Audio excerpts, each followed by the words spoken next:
Scholars, welcome to day 2 of Vista Virtual 7th grade online lit. I hope you learned a lot yesterday about the Klondike Gold Rush of the 1890s and early 1900s. I learned a lot yesterday about how to run a better virtual class. One thing I learned yesterday was that Google Forms is not the way to go when it comes to exit tickets. So I'm going to walk you through where I'm going to put exit tickets moving forward. They're going to be on Google Docs, okay? So let's take a look at today's exit ticket. I put it right below the reading, all right? So yesterday and today, we're really focusing on gathering information and facts and background knowledge about the Alaskan Gold Rush.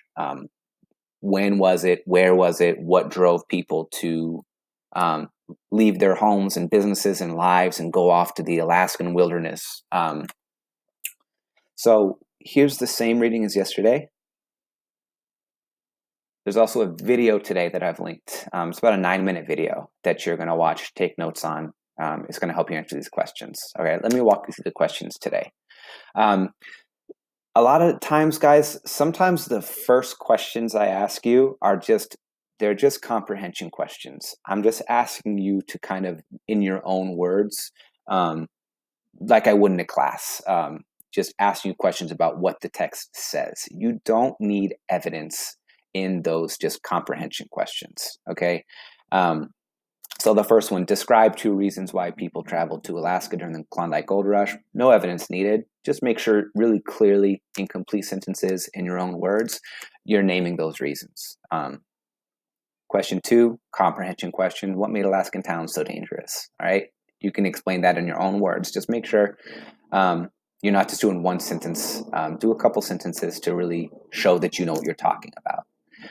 Question 3 is also a comprehension question. What were 3 challenges posed by the Alaskan wilderness? Clean that formatting up real quick.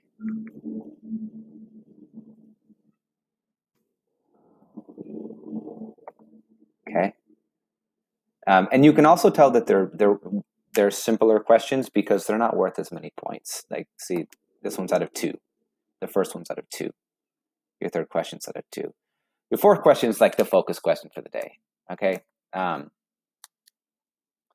This one is going to be more of an ASAC response because I'm really asking you to think deeply and prove your thinking.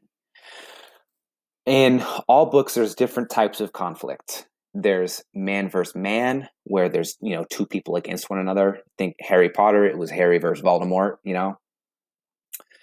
There's other types. There's man versus society. Think Fahrenheit 451, where Guy Montag it seemed to be he was up against everybody, the way the whole world worked. Man versus society. There's also man versus nature. So a lot of novels have multiple conflicts. The main character in this book is a dog, so I changed it to dog instead of saying man versus, I'm going to say dog verse. Okay. From what we're reading about the Alaskan wilderness and the people who traveled there, you got to kind of now apply what you're learning and make a prediction about the book. Describe a dog versus nature and a dog versus man challenge Buck is likely to face in Call of the Wild, right? We haven't even read the first page of this book, but now that we know more about the setting, what do you predict Buck is going to face, right? Support your predictions with facts from the Klondike Gold Rush text and or the video. So this one's going to be an ASAC, guys. You got to, and do this one at a time. Describe a dog versus nature. Be very specific about what that challenge is going to be. What's going to make part of the nature challenging. Provide evidence, analysis to support your thinking of why that's going to be such a challenge. And then, based on your readings, what is a dog versus man challenge that Buck is likely to face? Okay? So do these.